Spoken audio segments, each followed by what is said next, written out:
اب ذرا میری ایک بات کو توجہ سے سننا، میں بات مکمل کرنے لگا ہوں۔ ماں کے اندر اللہ نے شفقت رکھی ہوتی ہے، محبت رکھی ہوتی ہے۔ بچے بدتمیزی کر لیں، بے ادبی کر لیں، ماں کا دل دکھا دیں، ماں پریشان ہو جائے گی، رو لے گی، بد دعا نہیں دے گی۔ بیٹے کو بد دعا کبھی نہیں دے گی۔ کیوں؟ اس محبت کی وجہ سے، اس محبت کی وجہ سے جو ماں کے دل میں ہے۔ اس کا دل ہی نہیں چاہتا کہ وہ بد دعا دے، اور اگر کوئی اس کے سامنے اس کے بچے کو بد دعا دے تو ماں سن کے برداشت نہیں کرے گی، خود ناراض ہے، خود خفا ہے، مگر بچے کی بد دعا برداشت نہیں کر سکے گی، کہے گی آپ نے میرے بیٹے کو بد دعا دی ہی کیوں؟ کیا ایسے ہی دستور ہے نا؟ اگر ایسا دستور ہے تو ذرا توجہ سے سنیے۔ حدیث پاک میں آتا ہے کہ نبی علیہ الصلوۃ والسلام ممبر سے نیچے تشریف لا رہے تھے، آپ نے آمین کہی۔ میں پوری حدیث پاک کا تھوڑا سا حصہ جو مضمون سے متعلق ہے وہ عرض کر رہا ہوں۔ صحابہ کرام نے پوچھا، اے اللہ کے نبی آج آپ نے یہ کیا فرمایا؟ تو فرمایا جب میں نے قدم رکھا تو جبرائیل امین میرے پاس آئے اور انہوں نے بد دعا دی، باعودہ، برباد ہو جائے وہ شخص جس نے رمضان کا مہینہ پایا اور اپنی بخشش نہ کروائی۔ اب یہ بد دعا کس نے دی؟ جبریل علیہ السلام نے۔ اور یہ بھی ذہن میں رکھیں کہ فرشتے کوئی کام خود نہیں کرتے۔ قرآن مجید میں ہے لا یعصون اللہ ما امرہم ویفعلون ما یؤمرون، کوئی کام خود نہیں کرتے، وہی کرتے ہیں جو پروردگار کا حکم ہوتا ہے۔ اس کا مطلب ہے کہ جبریل علیہ السلام آئے نہیں، بھیجے گئے تھے اللہ تعالی کی طرف سے۔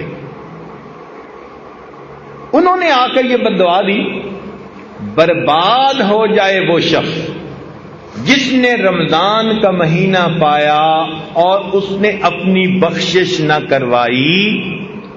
اب اس بد دعا کو سن کے نبی علیہ السلام کو امت کے اوپر کتنی شفقت تھی، رات کو سجدے میں اتنا روتے تھے، غار میں روتے تھے، دعائیں مانگتے تھے، اتنی امت کے اوپر شفقت تھی، رحمت تھی۔ تو اگر آپ بد دعا سنتے تو آپ تو سن کے تو فوراً کہتے کہ جبرائیل بد دعا میری امت کے لیے کیوں کر رہے ہو، مگر نہیں۔ حدیث پاک میں آتا ہے کہ جبرائیل علیہ السلام نے بد دعا دی اور نبی علیہ الصلوۃ والسلام نے فرمایا آمین۔ اب ذرا سمجھیے گا کہ اتنا تو رمضان میں غافل بندہ غفلت کا ارتکاب کرتا ہے کہ اللہ تعالیٰ نے بخشش کی انتہا کر دی۔ میرے بندے، میں شیطانوں کو بدوا رہا ہوں، میں تمہارے لیے پرندوں کو، مچھلیوں کو دعاؤں پہ لگا رہا ہوں، اور میں تمہیں اختیار دے رہا ہوں، جو روزہ رکھ کے مانگو گے میں تمہیں دوں گا۔ پھر بھی اگر تم میری طرف متوجہ نہیں ہوتے تو اس کا مطلب ہے تم بدبخت ہو پرلے درجے کے، پھر تمہاری بدبختی میں کوئی شک نہیں۔ اب جبرائیل علیہ السلام نے آ کے کہہ دیا برباد ہو جائے وہ شخص جس نے رمضان کا مہینہ پایا اور اپنی مغفرت نہ کروائی۔ اور اللہ کے محبوب صلی اللہ علیہ وسلم نے آمین کہہ کر اس پر سٹیمپ کر دی، مہر لگا دی۔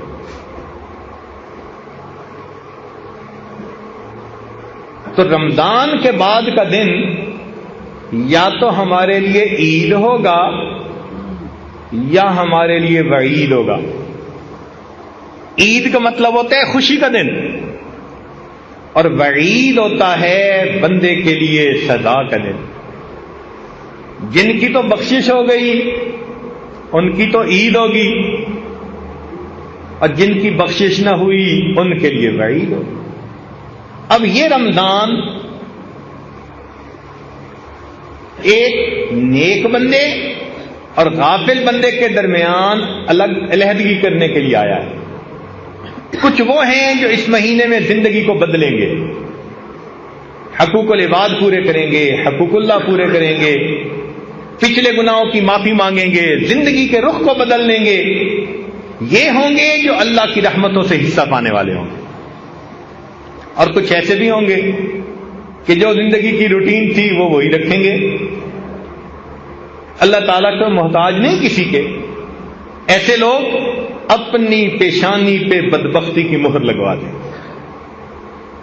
اپنے جہنم میں جانے کا راستہ ہموار کر دیں گے۔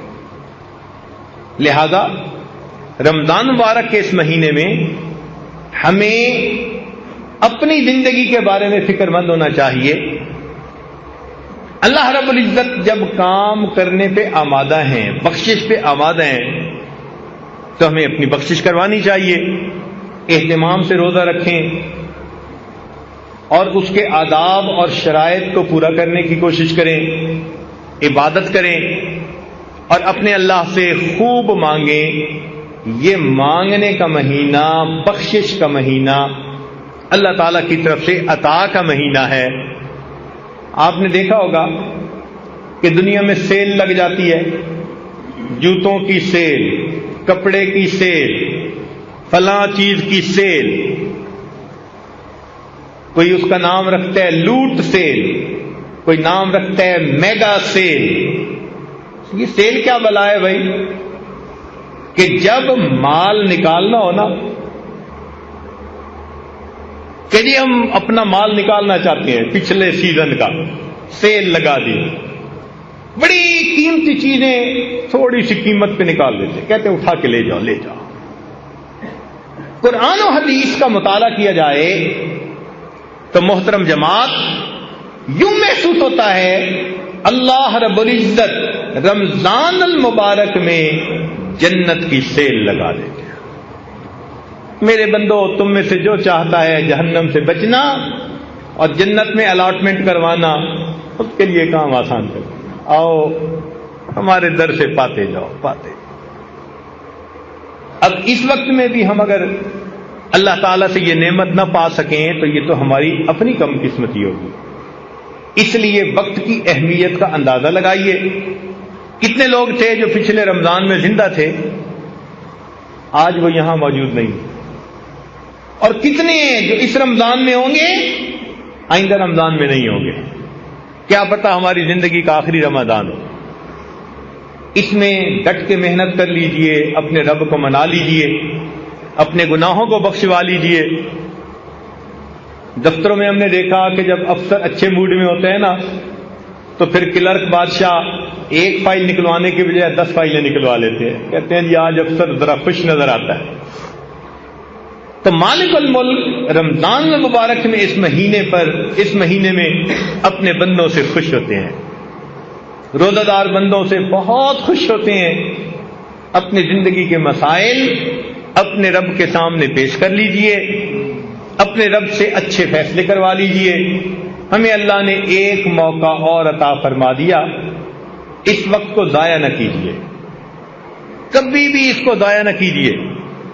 اس کو وہی ضائع کرے گا الا محروم، حدیث پاک میں آتے ہیں جو یقیناً محروم ہوگا نا رمضان کی برکتوں سے، وہی محروم ہے۔